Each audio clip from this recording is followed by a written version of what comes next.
double digits. So a milder start as we head into tomorrow, but I'm afraid it's not going to remain completely dry. There will be thicker areas of clouds starting to push up from the south, moving into the southeast. This will eventually bring in some showers. Some showery outbreaks already across western areas of Wales, also northwest England. These too could be quite heavy and blustery at times. A few more clearer skies across the far north of Scotland. And for all, it is set to be an unsettled end to the week. Some very heavy showers, in fact, eventually pushing into parts of Wales, parts of southwest England. These could bring some quite heavy and intense downpours at times, some hail and thunder, which could lead to a little bit of travel disruption. Also elsewhere, we can expect some heavy bands of showers too, possibly bringing some hail and thunder. And it's still going to be quite blustery, a chance we could see some coastal gales in some areas, but a milder day, so in any sheltered spots, feeling pleasant for the time of year, highs of 17 degrees. On Sunday, further showers. These too still could be quite heavy, particularly at times across northeastern areas of Scotland. Perhaps a little brighter by the afternoon across central and southern parts, still with a risk of showers, and it's still going to be quite blustery. And that remains the theme through Sunday and Monday, though from Monday onwards, things should start to feel that little bit milder. Expect warm spells with the odd rude interruption.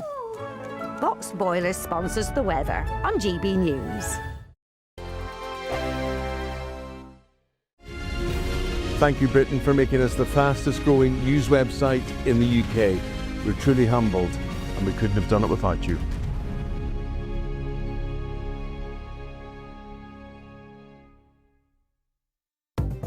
Good evening, this is the latest AI travel news from gbnews.com. The A9 at Crossgates has northbound restrictions due to a road incident. Drivers should expect longer travel times. In Cambridgeshire, there's a 20-minute delay on the M11 southbound between junctions 10 and 9 due to congestion, which should improve soon. In Surrey, a broken-down vehicle on the M3 westbound between junctions 2 and 3 closes one lane.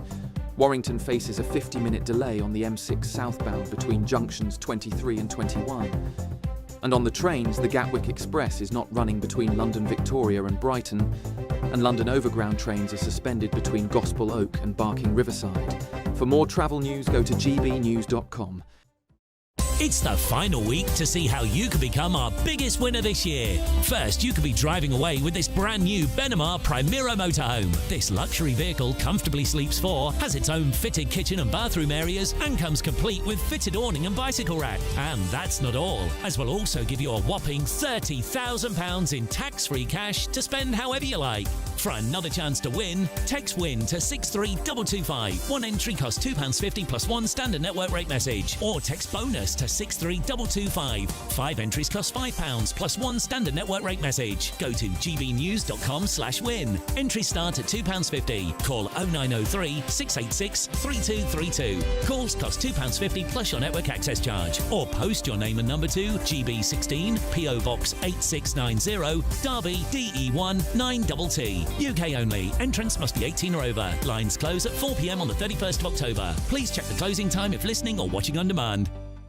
Westminster, the ultimate clique. And you're fighting like rats in a sack. But here on the Camilla Tominey Show, we ask the questions the establishment media is too scared to ask. OK, let me ask you a straight question, because I know you're a straight-talking politician. Whether it's net zero, illegal immigration or law and order, nothing is off limits. You had the power then. Yeah, as I and say, now you've lost it. That's the Camilla Tominey Show, a politics show that's fearless. But no, let me finish my question if you don't mind, because it is my show. Sundays at 9:30, only on GB News, the People's Channel, Britain's news channel. No matter the state it's in, this is our nation. Join me, Jacob Rees-Mogg, for a genuine, honest discussion on where we have been, where we are going, and where we are with the people who set the direction. Tune in to State of the Nation every Monday to Thursday, 8 to 9 o'clock, only on GB News.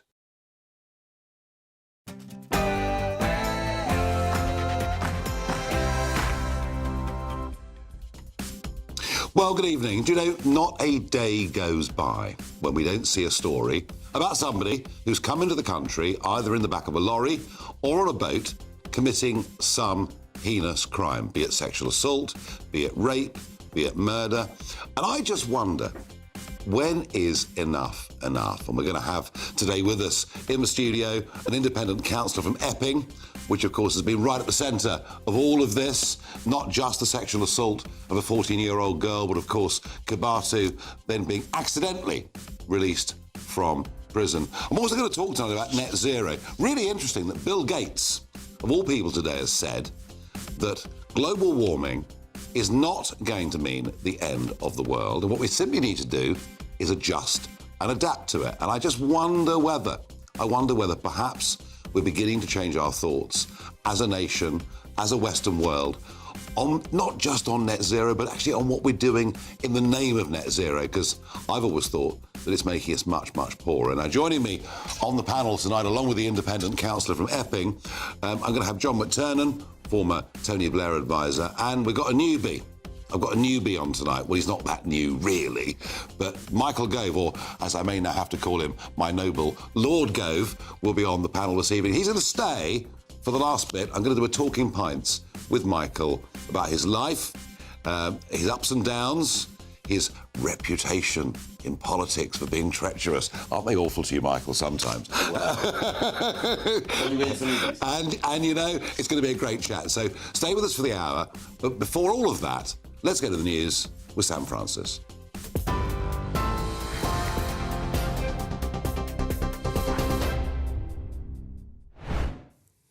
Nigel, thank you. Live from London. We're going to bring in our royal correspondent Cameron Walker, in fact, for an update just breaking regarding Prince Andrew. Let's cross live now to Cameron Walker. Sam, thank you. In the last few moments, we have received a significant statement from Buckingham Palace, and it reads the following. His Majesty has today initiated a formal process to remove the style, the titles and the honours of Prince Andrew. Prince Andrew will now be known as Andrew Mountbatten Windsor. His lease on Royal Lodge has to date provided him with legal protection to continue in residence.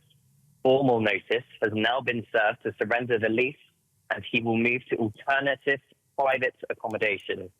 These censures are deemed necessary, notwithstanding the fact that he continues to deny the allegations against him.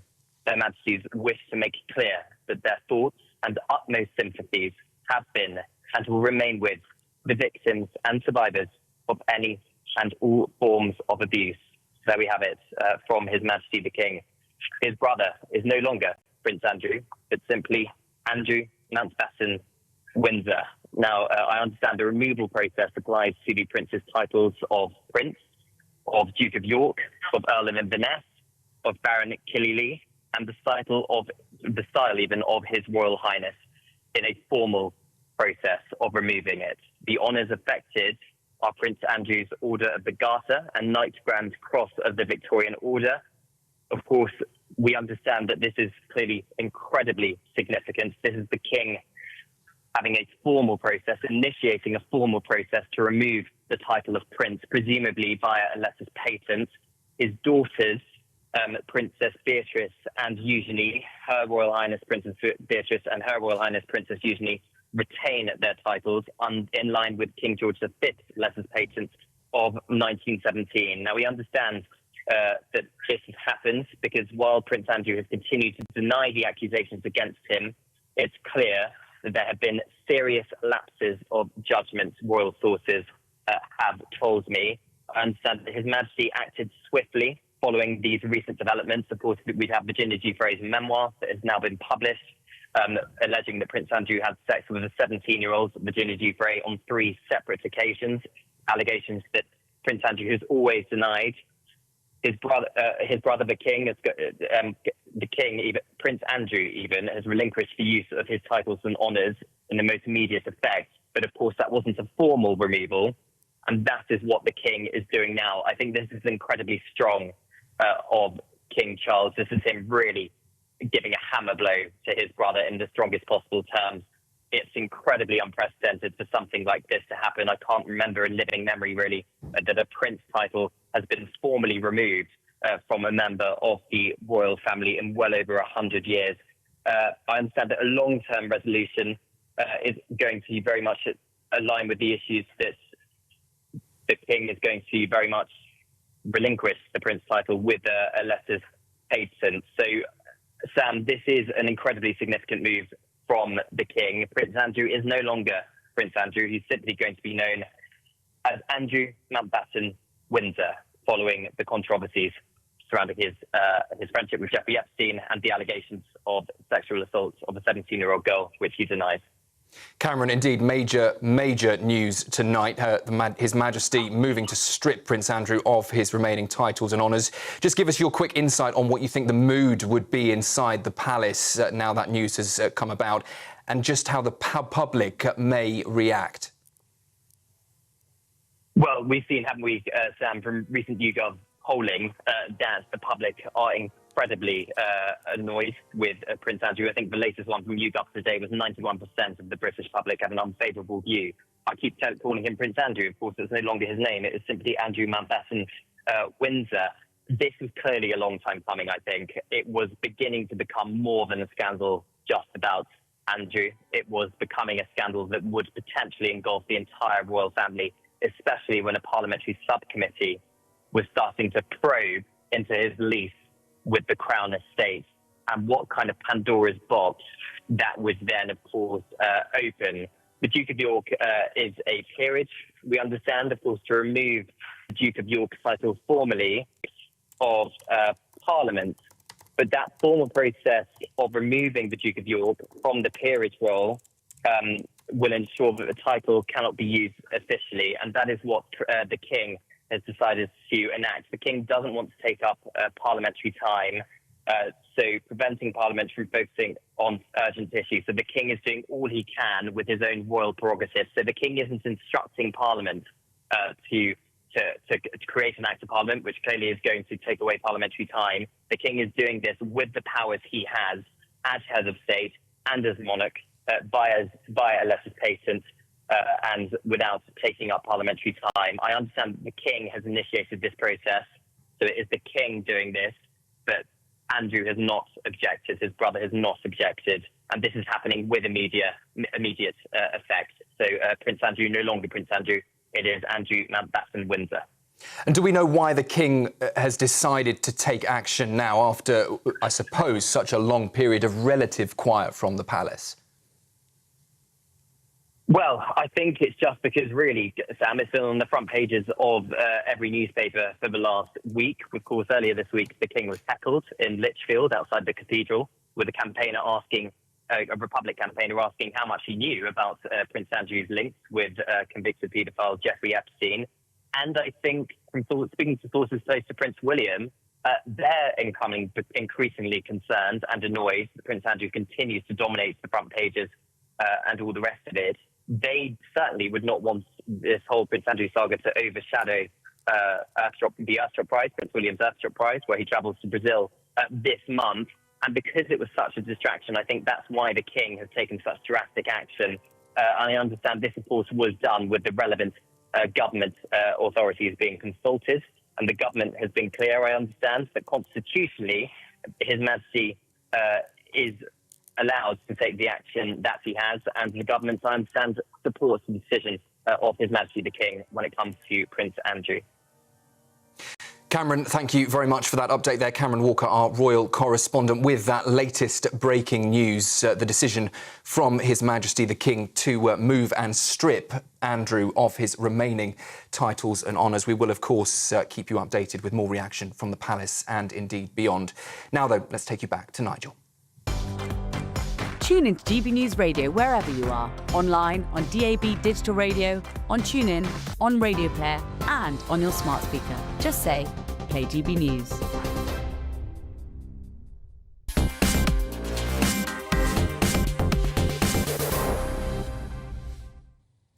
Well, the King has been very decisive indeed. All of, and I'm going to call him Prince Andrew, but I can't. He's Andrew Mountbatten Windsor. All of his titles have been removed, and yes, he will be leaving the Royal Lodge as well. The King has said, that's it. It is over. I wonder why now. Well, let me just tell you something. I sensed something in Parliament over the last couple of days that the Lib Dems were really in full cry. They actually wanted to have a full debate and a vote to remove the title of Duke from him. I don't think the Labour Party would have had much option but to come behind it, just given where public opinion is. All I will say is, yes, of course, so many things that he did were ill-advised, but he's never actually been convicted of anything. Joining me on the panel, as discussed earlier, Lord Michael Gove, editor of The Spectator, and John McTernan. John, this is quite brutal, isn't it? Yeah, I think it shows that King Charles learnt from his mum. She was a great ruler, but sometimes she hesitated over Diana. She didn't match the public mood quickly enough. Yeah, and but over Grenfell, she moved faster than other people. So she learnt, and he learnt from her. And I think it must be the hardest thing possible to do something like this to your brother, when you probably think, what a blinking idiot he's been. Hanging out with the wrong people, doing the wrong things, doing ill-advised, all these things. But I think this is in line with the public mood, and I think it's better for the King to do this, using prerogative powers, than for Ed Davey to be doing... Which is where we were going. Yeah, no, we seem to be going to a situation where Ed Davey was the moral compass of the country, and I would have been uncomfortable with that. Yeah, quite. Michael? I think that both you and John are right, that as soon as the Liberal Democrats said that there was going to be a vote in the House of Commons, in number 10, in the Labour Whip's office, they would have said, we are not having our guys doing anything other than joining in, because the idea that a Labour MP would explain to his constituents that he'd voted to keep Andrew's titles when Andrew not only was guilty of association with a paedophile, but also had been proven in the last couple of weeks to have lied about that relationship. Because and that's the problem. That is the problem. He'd been interviewed by Emily Maitlis. He'd said that he'd cut all ties after a period. It had been a bit of a mistake and so on. So there may have been an element of sympathy. But then it was proven that he had been in email contact with Epstein. He'd said, we'll play again one day, or words to that effect. So it wasn't even frosty politeness. No. And that, I think, was particularly difficult. And then this week, as well as number 10, thinking, we are not going to be trooping through the lobbies to defend this guy. There's also a picture, and pictures can often be fatal, of Prince Andrew with Epstein, and also with Harvey Weinstein, the Me Too figure, and Ghislaine Maxwell, all in the gardens of Royal Lodge, which, again, we've discovered in the past fortnight, is not just his home, but his home that is being effectively subsidised. He's only paying, literally, a peppercorn rent. Yeah, and, John, you know, it's Mandelson a couple of weeks ago, it's Andrew now. How far does the Epstein net go? I think... It's remarkable, isn't it? It's remarkable. It's remarkable how much sensible people will change their behaviour to get free things from a rich man. Is that how you see it? I see a lot of this being Epstein using his influence to offer free flights, free accommodation, free... all of these things. But all of life is full of moral choices. If a man wants to give you free things, think about why this man wants to be nice to me. And I think...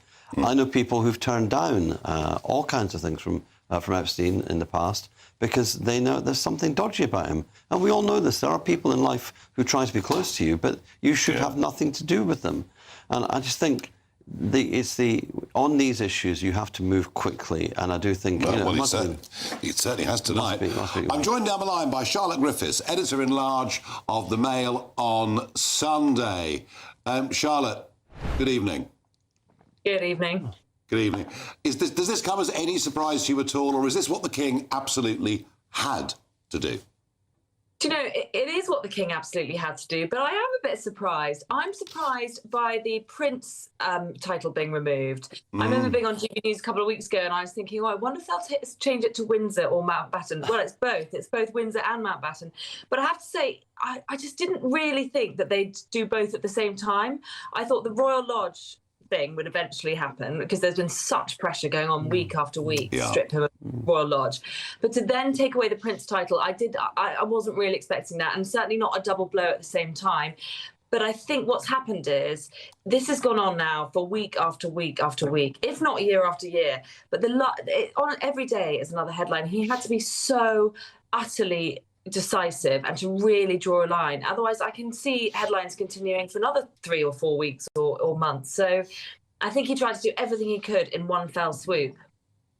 Yeah, isn't it funny, Charlotte? You know, I'm sitting on this panel with a couple of current affairs and political veterans, and all of us can remember a time when we talked about the extended royal family. Yes. There were far too many royals. It all needed to be slimmed down. And Charlotte, frankly, there's almost no one left now, is there?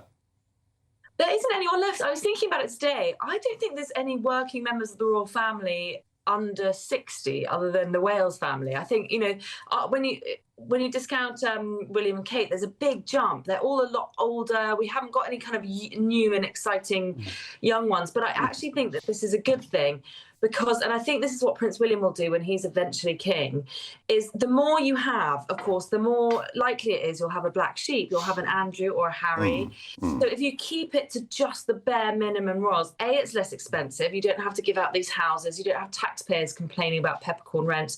And B, you can just contain the amount of, I suppose you can only really say stupidity and bad behaviour. And there is always somebody in every family. I mean, this is obviously next level. But I really think the next chapter for the monarchy will be the Wales family and basically nothing else, because they've got 3 children, and when they grow up, there'll be enough working royals amongst the 3 of them and their children. Yeah, I think that's probably quite a good guess. Charlotte, thank you for joining us for that live reaction. Thank you. Just a final thought on this, Michael. You know, King Edward VIII betrayed the country, broke his coronation oath, walked away despite all the pledges he'd made in the Abbey, and yet they made him the Duke of Windsor. He became the governor of the Bahamas. I mean, he wasn't necessarily welcome back, but this is much more brutal. I guess this is the modern media and social media age, isn't it? Completely. I think the last time that anyone was stripped of the royal title was when there were various relatives of the royal family who actually fought on the German side in the First World War. Yeah. So this is pretty brutal. But I think you're absolutely right. The speed with which the media will uncover new details, the speed with which Andrew's reputation, such as it was, has been shredded, I think has compelled the palace. And we know that at the heart of the British Constitution, there are 3 people: the Cabinet Secretary, the Private Secretary of the King, and the Prime Minister's Principal Private Secretary. And they will all have been aware that each of the institutions, government, Parliament, the monarchy, required insulation. So we had to have the axe coming down more quickly than it came down on Charles I's neck. Well, that's quite a statement. And, this is, as I say, you know, Edward, to me, really did let the country down in the most extraordinary way. You know, he'd gone through the ceremony, and there he was getting ready to do it all. This is the modern world, isn't it? It's a much, much more brutal modern world. Reputation matters much more, and I think Michael's right to identify there's a constitutional crisis, potential one, because we do have a monarchy who acts as the Crown and Parliament. You do have to insulate the monarchy and the legislature and the executive all from all of this.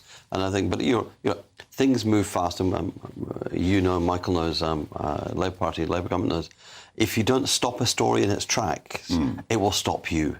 And that was why the action had to happen. Ed Davey wrong to be as aggressive as he was on this? Because it sort of seemed to me that he'd already said he wouldn't use the Duke title, he wouldn't use His Royal Highness. I think if you're in the opposition, it is your duty to find a way to channel the mood and the emotions of the public, and whatever it is, they find its route. They find its route through the current Tory party. They find their route through Reform UK, through the Greens. This was a time when Ed Davey actually was acting constitutionally, in my view. All you can do is create a problem by tabling a debate, demanding a vote, and then it means that the centre of the Constitution has to respond. The humans, the individuals, the private secretaries have to go, OK, we'll need to do something, because it is the best way to create a solution is to focus it onto a moment of decision. And that, I think, Ed Davey was doing his job. Yeah, and probably the public would support that. Yes, I agree with that. I don't know. It's pretty vicious, Michael, isn't it? It is. I just say 2 things now, which is that it may seem, after this sort of brutal exercise, that we shouldn't hear from Andrew again. But just 2 things to bear in mind. One, as you know, he did have distinguished service during the Falklands. He was doing... I mean, he was there as an airman. Yes. During the Falklands War. He risked his life for the country. It was a very dangerous job. And while he's been guilty of multiple misjudgments, you are also right to point out that he's never been convicted of any crime. It strikes me this is rather important. And I think, therefore, that, you know, all sympathy for Epstein's victims, absolutely, you know, the guy was a monster. But I think that probably now we should allow Andrew to lead a private life and acknowledge that this has been payment enough for his misjudgments. If something else comes up to suggest that there's been any sort of genuinely criminal activity, then obviously that is a different matter. But I think that we can now acknowledge that he has paid a heavy price for that misjudgment and allow him to, you know, have a private life now as an entirely private citizen. Well, you may have a private life, but I'm going to speculate. I'm going to speculate, John McTurnan, that private life will not be in the United Kingdom. Because I just, again, thinking about the way the world was and the way the world is, I haven't got my phone with me, but every one of them is a camera. Yes. Every one of them is a video recorder. I'm not suggesting he'd go to Pizza Express in Woking, but he'll go abroad, won't he? Privacy is very hard to find in the modern world. Yeah. Maybe he'll go and live a life of hunting, shooting, fishing, and riding on a remote estate in Scotland. But I think he needs remoteness. Don't say that. But it's hard because Scotland's small and people know who he is. Going to somewhere where you're probably not that known, where you can have the enjoyment of the leisure life that you like. And he has to do something, doesn't he, to ponder about this and think about it. I know he should get privacy, but what we're seeing very slowly is reparations for the injustice for those young women who were abused, and they were systematically abused. Yes. And this return of judgment and justice on their behalf, on the people who are associated with this, I think is right. I think he does need to reflect, and he may well need to say something about this at some point.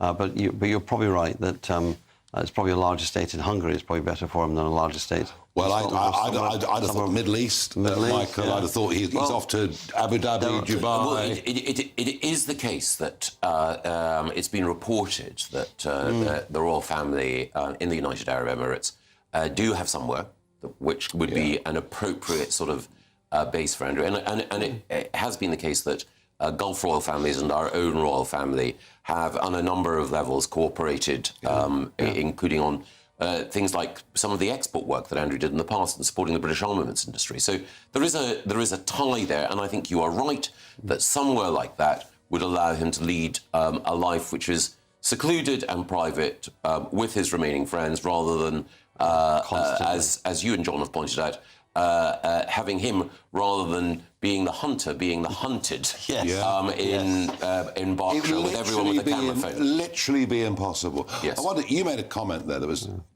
quite interesting, which was that when he was the trade envoy, I sort of begin to wonder whether that's where all the problems came. Because he's travelling around the world, he's meeting billionaires, he's meeting very rich people, he's being led into a different kind of lifestyle. Well, part of the challenge, of course, was that Andrew Loney, the author, wrote this book entitled, which is a study of the now ex-Duke and Duchess of York. Very tough book. And one of the allegations he makes, and it is an allegation, is that there was a blurred line between Andrew's work as a trade envoy, which I think is a good thing for a member of the royal family to do, and his own private businesses. That it would be the case that in the morning he might do government work, and then in the afternoon he would be looking to make sure that he was in funds by meeting some of the business people wherever it was who might be able to give cash for access. Now, I do not know the details, but there is a suspicion that's been raised by Andrew Loney, and he is a respected royal author. I'm joined down the line by historian and royal commentator Alexander Larman, who joins me now. Hello, Alexander, Nigel. thank you. Thank you very much indeed for joining us. So give us some historical context. How big a deal is this? This is the biggest thing to happen to the royal family in not just living memory, but in any kind of memory. Because if you remember, Edward VIII, when he became Duke of Windsor, he wasn't stripped of his titles of the way that Andrew's been. And it's just the ignominy of being reduced to being plain old Mr. Andrew Windsor. This is completely unprecedented. This has literally never happened in not just living memory, but hundreds and hundreds of years. And it's after 10 days, nearly 2 weeks, in fact, where this has been the only story everyone's been talking about. The king has finally taken action, and it's punitive action. I mean, there's no other way of describing it. This is something which is absolutely enormous. It's something that has just literally never been seen before. And it's impossible to overstate just how much this will have been discussed at the highest levels, and the way in which this is something that the king must now be sitting there thinking, have I done enough? Is this going to be the thing that stops the rot? And Andrew has been shamed beyond recognition. I mean, he has kept denying that he's done anything wrong, that this is essentially the royal family saying, we want no part of you anymore, you are done, you are gone. Strikes me, Alexander, when I've met him in the past and listened to him, of course, many, many times for most of my life, that King Charles is naturally quite a kind, fairly gentle sort of man. I'd imagine for him this must have been an agonising decision. This is his brother we're talking about. This is a man he's known all his lives. It would not be an easy decision, because also, bear in mind, Nigel, that the royal family's motto has been never complain, never explain. And the third part of that motto might as well be, don't give in to public pressure, sit tight, and all things must pass. This has not passed, and so now this absolutely unprecedented outcome has essentially been forced upon the royal family. And we're going to see a lot over the next few days of discussion as to what this means. We're going to see Republicans coming out and saying the fact that a senior royal has been stripped of his titles means that the royal family itself is not fit for purpose. I mean, this week's New Statesman, the cover is saying the monarchy must end. This is a febrile time, but I think most people, including most people watching GB News right now, would think this is the only conceivable decision that the king could have taken in a very, very difficult circumstance. Yeah, you mentioned Republicans or Republicanism there, and, we get fits and starts of Republicanism, yet, the opinion polls never show it as being a particularly serious factor. I just wonder, does getting rid of Andrew, does that encourage those that want this to be a republic? Or does it actually show that... Go on. I think it does, unfortunately, because I think that what I've been saying for a while now, including on other GB News shows, is that there is more to come, and this is not the end of it. And I suspect that the king knows something spectacular is about to break, because otherwise, I mean, look, given that a couple of days ago, the conversation was about Andrew saying, well, I want this house, I want that house, I'm not leaving Royal Order without it. And now it has to be seen as punitive. There is no other way of describing it. This is something which has clearly been done, a decision taken by the king, also probably by the Prince of Wales, who is, as you know, no fan of Andrew. And so we just now sit there and we think, OK, this may have stopped the rot, it may not have stopped the rot. I mean, bear in mind, just today, there was a YouGov poll saying that Andrew was the least popular royal in the country, but 7% of people in this country still support him, and that's 7% more than I would have imagined. So I don't think the story's over yet, but this is certainly the most dramatic development in a very, very long line of dramatic developments. Alexander Larman, thank you very much indeed. Very interesting, Alexander writes about this and studies this and the historical context. He thinks it's kind of the biggest deal in centuries.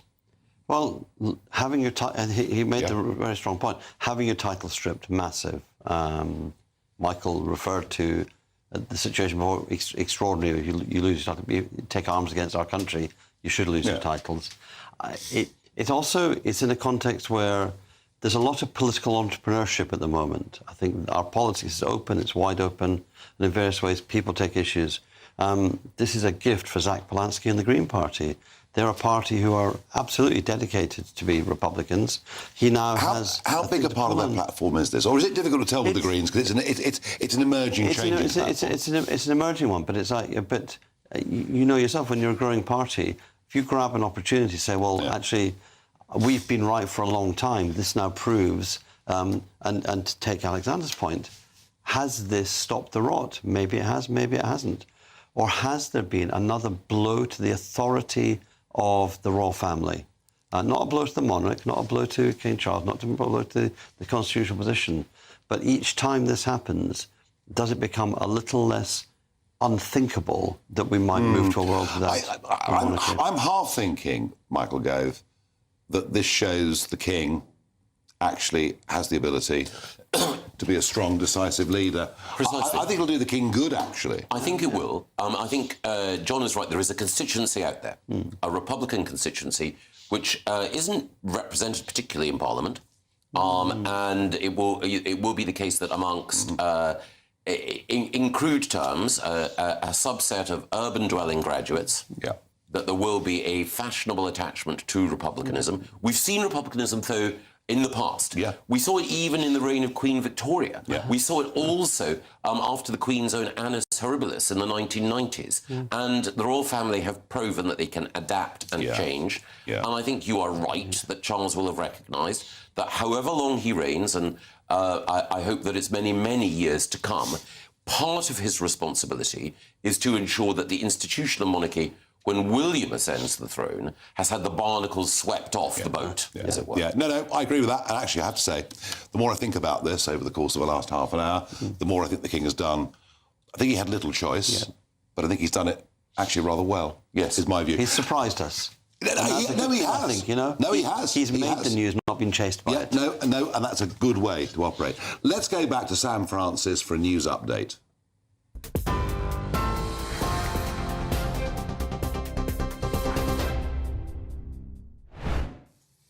Nigel, thank you very much. Well, indeed, a night of significant breaking news from the palace. Let's just bring you a roundup of what we know so far.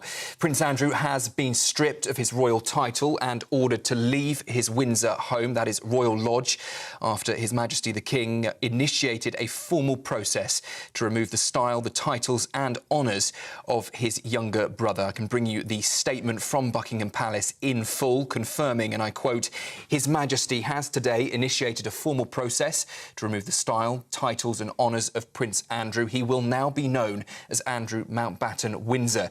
The statement continues, "His lease on Royal Lodge has to date provided him with legal protection to continue in residence, but they say formal notice has now been served to surrender that lease and he will move to alternative private accommodation. The censures are deemed necessary, they say, notwithstanding the fact that he continues to deny the allegations against him." And the statement there you can see on screen ends saying, "Their Majesties wish to make clear that their thoughts and utmost sympathies have been and will remain with the victims and survivors of any and all forms of abuse." Well, following that news breaking in the last half hour or so from the palace, we have had our first statement in from the political arena, with Kemi Badenoch saying it must have been a very difficult decision for the king to strip his brother of his titles and Windsor residence, saying that the situation is a very sad state of affairs, adding that the king clearly felt this was the right decision for the royal family. Well, it is understood that Andrew will move to a smaller property on the Sandringham estate, still privately funded by the king.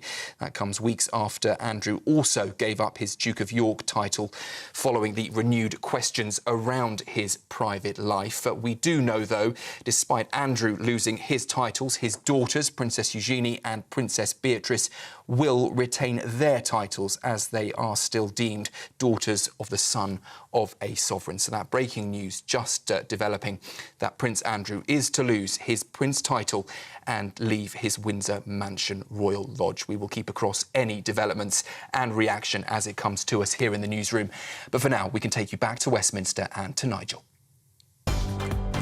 Tune into GB News Radio wherever you are, online, on DAB Digital Radio, on TuneIn, on Radio Player and on your smart speaker. Just say, play GB News.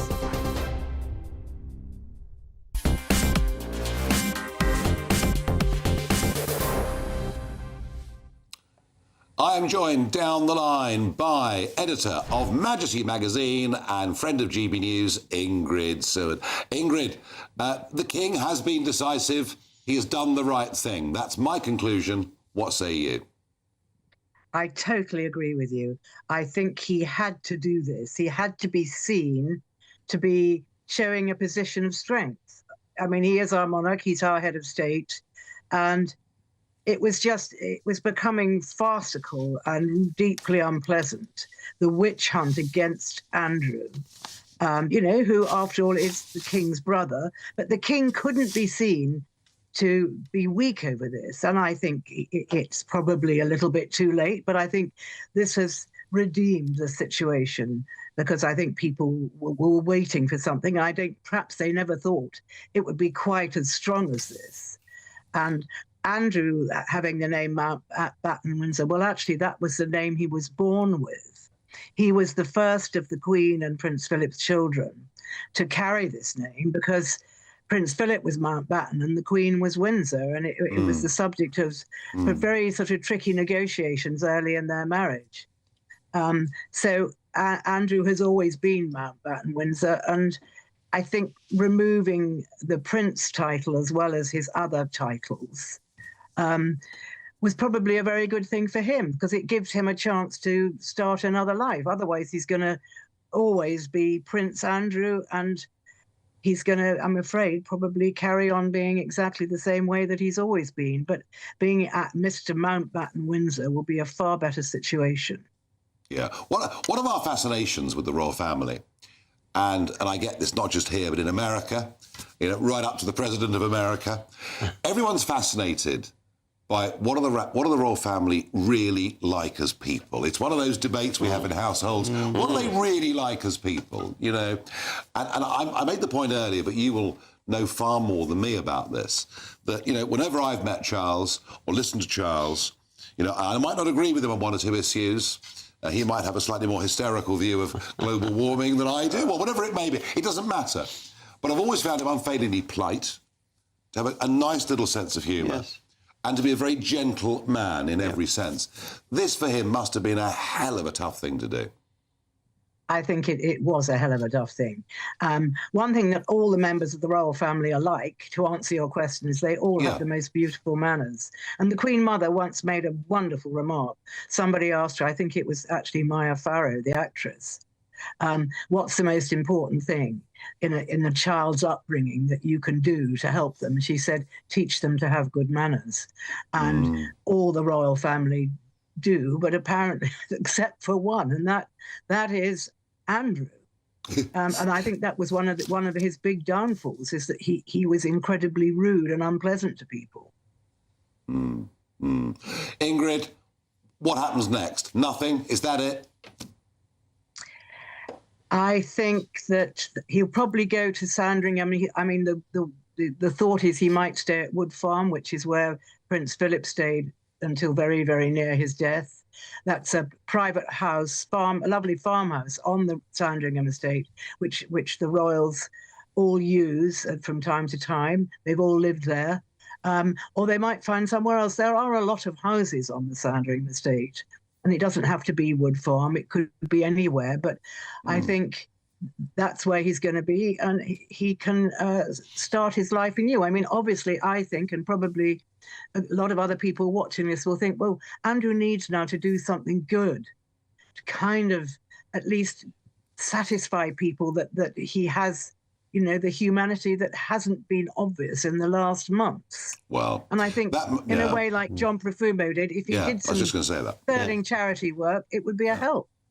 Yeah. No, Ingrid, very good point. Thank you very much indeed for joining us there with Live Reaction. I was just thinking John Profumo was somebody, but I think there was a slight gap, wasn't there, between him leaving cabinet and... There was a gap, and there was also a space given to him, and then I think he did it in private for quite a while before people then realised, what he was doing. He didn't make a big sort of He didn't make song a song. and dance. He didn't go, I'm going to do some charity work. I'm going to go and volunteer. Come and film me on my first day of volunteering.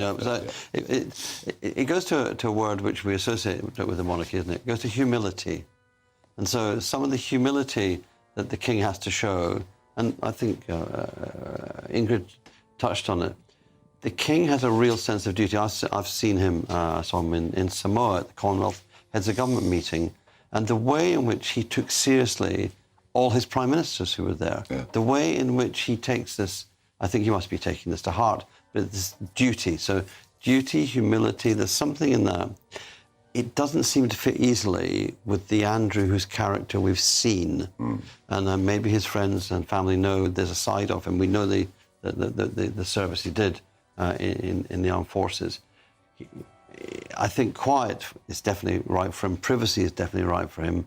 But there may be some form. Yeah, I mean, have you met Andrew? I've never actually met Andrew. Have you met Andrew? I have met Andrew on a couple of occasions, and he was relatively straightforward, brisk, not someone who was very well attuned to the feelings or the mood of others, but not someone who was, certainly not with me, offhand. There is a contrast, you are right, with the King.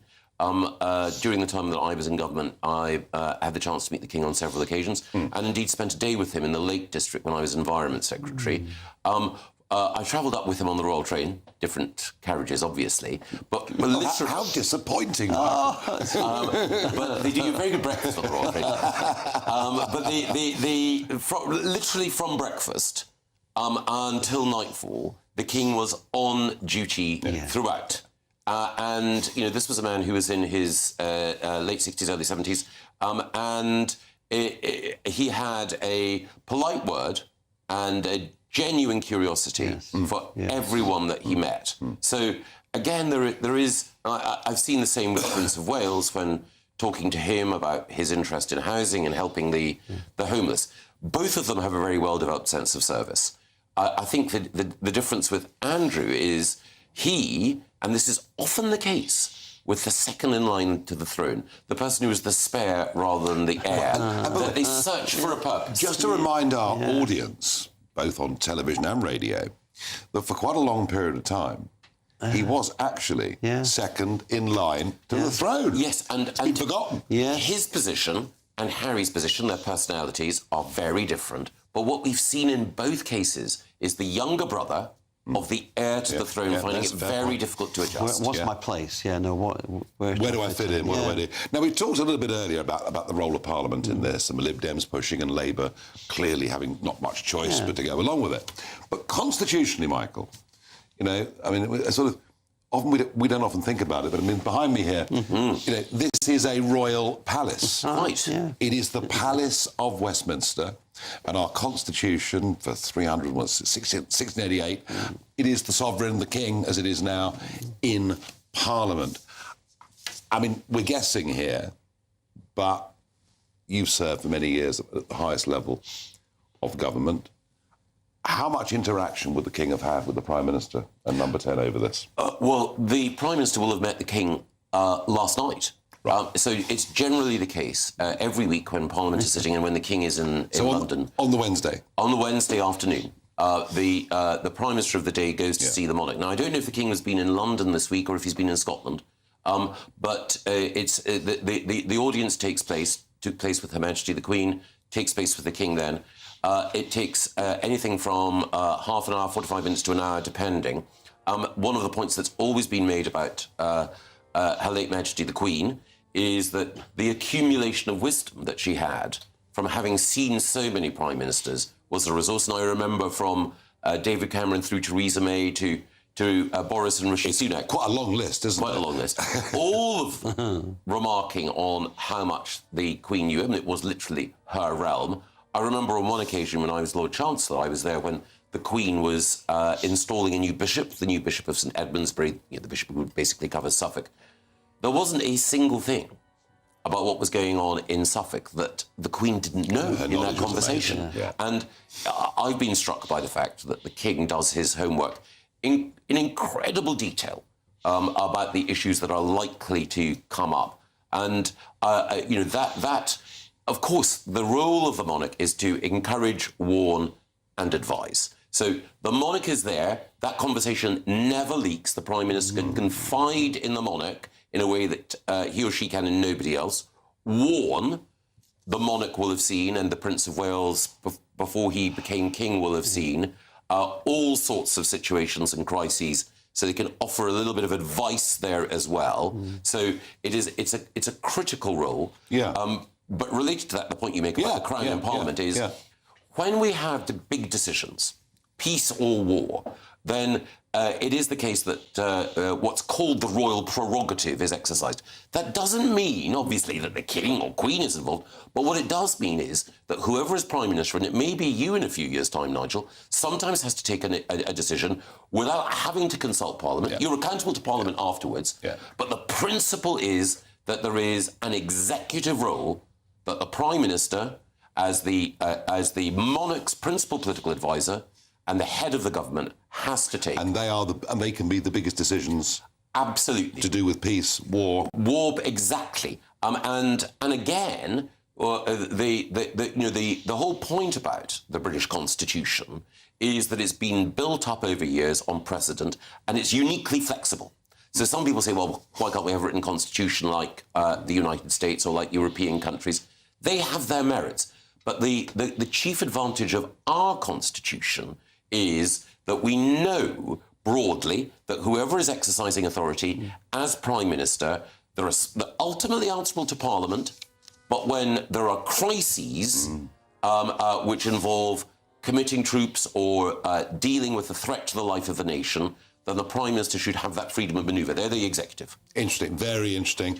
And I think we never discuss the Constitution. No, we don't. It's funny, other countries do discuss it, and Americans are obsessed about it very often. John, I think the timing of this is fascinating. Michael making the point that the audience with the King would have been yesterday afternoon, late afternoon. Here we are 24 hours on. I mean, we're speculating, but he would have had to tell the King that the mood in Parliament was changing. Yes, and it's not the only report that the monarch gets. There's a member of the House of Lords, there's a member of the Whip's office, whose job is to write a weekly note to the monarch about the mood of Parliament. Yeah. And actually, knowing some of the Whips who've done it, putting in little bits of gossip as well about the members of Parliament and what's going on, who's up, who's down. Yeah. And this is the thing that Michael touched on. The Queen was renowned for being so well informed, partly because she had all these box notes. She'd had all these prime ministers. Yeah. She'd had all this information which she consumed. And you get this added thing. And she was also much brighter than people ever gave her very, very funny as well. And politicians whom you would not have imagined who were monarchists were full of admiration for us. So the late Alex Salmond, leader of the SNP, First Minister of Scotland, a radical to his brogues, was someone who grew to love and admire the Queen. A shared love of a dram, shared love of racing as well. But one of the things that he appreciated is that he was elected, the Queen treated him with the respect due to his office, and they both benefited from it. Let's, down the line, let's join former Royal Butler, Grant Harold. Grant, I mean, the days that you were there were lots of people to serve. There's far fewer these days. Good evening, Nigel. It's getting smaller and smaller, I think, by the day. It really, really is. Are you shocked by this, or do you think the King's done the right thing? I'm not really shocked. I think the King has done the right thing. I mean, it's been kind of growing pressure, I think, on him, possibly from his meeting with the Prime Minister this week. I'm sure it was discussed. And even I've been hearing from inside sources that there's concerns and worries, and I think the King hasn't done this lightly. There's obviously some reason. I'm sure you agree. There's some reason for this. And I think the King's doing the best thing. I think he's distancing himself. He's making sure that the right protocols put into process. And it is extraordinary. I mean, Nigel, I might be wrong, but I think it was about 1919 was the last time that something of this magnitude was done with royal titles. So it's not been taken lightly at all. No, it hasn't. And Grant, you know, Ingrid Sue was on earlier, you know, from Majesty magazine, and she was making the point that one thing that the royal kids were all brought up with was to have good manners, which, by the way, if kids these days have good manners, the advantage they have in the jobs market is unbelievable. But she made the point that Andrew didn't necessarily have quite the same manners or demeanour as other members of the royal family. I mean, without giving away too many trade secrets, what can you tell us, Grant Harold, about Andrew's personality? Do you know, it's interesting. I mean, I'm sure you're aware of the book that's been out recently, you know, about him. And, you know, it's kind of said that he's one of these kind of characters that kind of saw himself entitled. And unfortunately, I didn't have too many encounters with him. But when I did, I wouldn't say he was rude. He wasn't rude to me. He really wasn't. But what I will say is he was very dismissive of me. And what I mean by that, in the politest of ways, he saw you as stuff, and that was it. And one thing about his brother, the King, he never, even though we were there, I was employed by him, I was there to work for him, he had the utmost respect for myself and my colleagues. I never got that feeling from Andrew. The feeling I got was you were there to do a job. You're there as staff. And that's the feedback I've had from other staff members. Even since I've left, I've heard very similar stories. And even recently, I heard a story about how he met some workmen and apparently he was very rude to them. So he's got this, sadly, he's got this demeanour. I think it's just how, I don't know what went wrong with his upbringing, but obviously something is seriously wrong where he sees himself above everybody. And dare I say, possibly even above the law. Very, very interesting indeed, Grant. Thank you for joining us with that reaction. Fascinating. That was actually really interesting, wasn't it? What he just said there. You know, one of the things I think is when you look at people who are in senior positions in society, they can be senior political figures, they can be big men and women of business, they can be members of the royal family. When you watch people like that, and you watch them with drivers, you watch them with waiters, I think it's a very good judge of what people really are as human beings. I always watch a politician as they leave a restaurant. If I'm working with them, working for them, been meeting with them, watch how they talk to staff, watch how they respond to people looking at them. And when I worked in Number 10, I asked the staff there, what was it like working with Mrs. Thatcher? And they all said, she talked to you, she knew your birthdays, she knew your grandchildren. She knew their birthdays. Amazing. And it's that sense of seeing the whole person. And as you said, we can see when people have got it and we respect it and we hear about it from other people. And then we see people who don't fully have it, and then you get stories that colour it in and you go... It was very telling what Grant said, wasn't it? Yes, I was once fortunate enough to be invited to a dinner with Charles when he was Prince of Wales in a private house with David Cameron when David Cameron was Prime Minister. And Charles asked, there were caterers that were brought in, but Charles asked to say thank you to the chef, the cook, because the poached egg on his risotto was so perfectly done. So he was deliberately focused on saying thank you to the people who'd clearly, by definition, if you're the caterer, you're in someone's house, it's, the heir to the throne there. You're naturally nervous. Have I got this right or wrong? He was aware of that. And without labouring the point, he wanted to make it clear, I'm going to say thank you. I'm going to make it clear to this person who's gone to such effort that it's appreciated. Yeah. And when somebody like that, be it a member of the royal family, could be an American president, when they take a tiny little piece of their time out to speak to someone, it means a heck of a lot to people, doesn't it? Was Blair good at this? Yes, he was. He was very... the thing I would always say about Tony is I've never seen him lose his temper at anybody in politics, any member of staff. Lots of people, there's a story about people, sometimes they're a bit like this. Yeah. He had a bonhomie and a generosity, and if you had a good idea, he'd listen to you whatever rank you were. That's a mark of a leader. For me, that's a mark of a leader. And the ability to engage, to find something to talk about, to level with people. And that is a very, very important part of leadership. Those watching tonight, of course, we had a big show planned. We were going to talk about the fact that Gove here is no longer a politician, but he's actually editing The Spectator. But I'm going to get him back on in the next few weeks for the Talking Pint segment, because we talk about a very interesting life that Michael has had. Not that it's over by a long chalk. He's back. I guess you're back to doing what you really enjoy, aren't you? We should give you I love politics, but my first love was journalism. Well, thank you for coming in. John, thanks for coming in. Michael gives you awards as well. I know, it's extraordinary. Politician of the year. Well, as I said, if I'm Politician of the Year, it doesn't really say very much for everybody else now, does it? Anyway, that's enough from me. GB News will continue with live coverage of this story with, and I think you've seen already, we get you the absolute best guests, the people that know what's really going on. Stay with us. But before that, as I go, let's have a quick look at the all-important weather.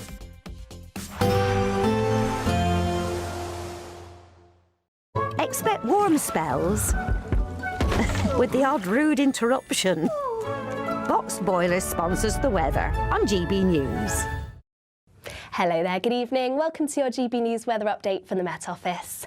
As we head into tomorrow, it's going to be another blustery day, some quite heavy showers at times. Some of these could bring some hail and thunder. And even into this evening, it's going to remain fairly unsettled, all thanks to low pressure situated out to the west, bringing in some quite blustery winds and also some heavy outbreaks of rain. This will clear Northern Ireland through the first part of the evening and eventually spread its way eastwards overnight. Though it does clear fairly quickly, so by the time we reach the morning, it should be mostly dry. Plenty of clear skies, though it is going to be quite blustery still by the time we reach the morning, but that does also keep temperatures up most towns and cities around the low double digits.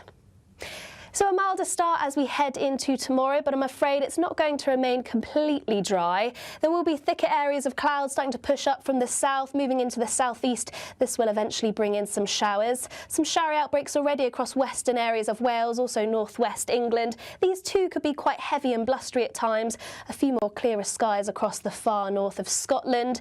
And for all, it is set to be an unsettled end to the week. Some very heavy showers, in fact, eventually pushing into parts of Wales, parts of southwest England. These could bring some quite heavy and intense downpours at times, some hail and thunder, which could lead to a little bit of travel disruption. Also elsewhere, we can expect some heavy bands of showers too, possibly bringing some hail and thunder. And it's still going to be quite blustery, a chance we could see some coastal gales in some areas, but a milder day, so in any sheltered spots, feeling pleasant for the time of year, highs of 17 degrees. On Sunday, further showers. These too still could be quite heavy, particularly at times across northeastern areas of Scotland. Perhaps a little brighter by the afternoon across central and southern parts, still with a risk of showers, and it's still going to be quite blustery. And that remains the theme through Sunday and Monday, though from Monday onwards, things should start to feel that little bit milder. Expect warm spells with the odd rude interruption. Boxed Boiler sponsors the weather on GB News. It's the final week to see how you can become our biggest winner this year. First, you could be driving away with this brand new Benamar Primera motorhome. This luxury vehicle comfortably sleeps four, has its own fitted kitchen and bathroom areas, and comes complete with fitted awning and bicycle rack. And that's not all, as we'll also give you a whopping £30,000 in tax-free cash to spend however you like. For another chance to win, text WIN to 63225. One entry costs £2.50 plus one standard network rate message. Or text BONUS to 63225. 5 entries cost £5 plus one standard network rate message. Go to gbnews.com/win. Entries start at £2.50. Call 0903 686 3232. Calls cost £2.50 plus your network access charge. Or post your name and number to GB16 PO Box 8690 Derby DE1 9TT. UK only. Entrance must be 18 or over. Lines close at 4 p.m. on the 31st of October. Please check the closing time if listening or watching on demand. Bold. They are under no illusion. Ray. Are you a human trafficker? Boundless. I've had enough of the nonsense, and I'm not afraid to say it. Don't get us on the BBC. Every weeknight, I tear through the headlines. The smell of gasoline. Should we be worried about it? From Westminster madness to cultural war chaos. What I'm going to do now is they are throwing things out the car as we speak. Get ready, Britain. Here we go. Patrick Christie's tonight, weeknights from 9 p.m, only on GB News, Britain's news channel.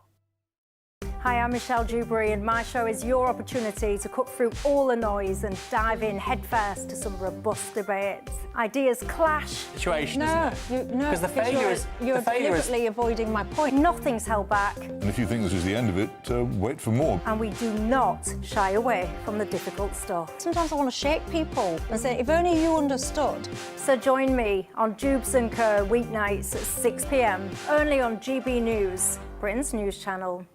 Westminster, the ultimate clique. And you're fighting like rats in a sack. But here on the Camilla Tominey Show, we ask the questions the establishment media is too scared to ask. OK, let me ask you a straight question, because I know you're a straight-talking politician. Whether it's net zero, illegal immigration or law and order, nothing is off limits. You had the power then. Yeah, as I and say, now you've lost it. That's the Camilla Tominey Show, a politics show that's fearless. But no, let me finish my question if you don't mind, because it is my show. Sundays at 9:30, only on GB News, the People's Channel, Britain's news channel.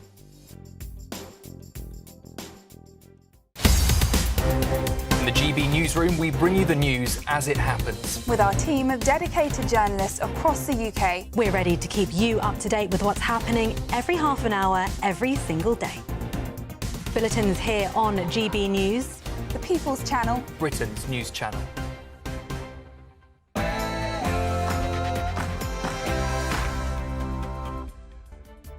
Good evening, and what an evening. It's Thursday the 30th of October. You're watching State of the Nation. I'm Christopher Hope, in for the inimitable Jacob Rees-Mogg. We're reacting to that huge breaking royal news tonight. Prince Andrew, as you can see there from that statement, has been stripped of his royal title and ordered to leave his Windsor home, Royal Lodge, after King Charles initiated a formal process to remove the style, titles and honours of his brother. In a statement, Buckingham Palace confirmed that Prince Andrew will now be known as this, Andrew Mountbatten Windsor. The statement also confirmed that formal notice has been served to surrender the lease on Royal Lodge. Full reaction to that breaking news throughout the show. It's going to be quite a show. State of the Nation starts right now.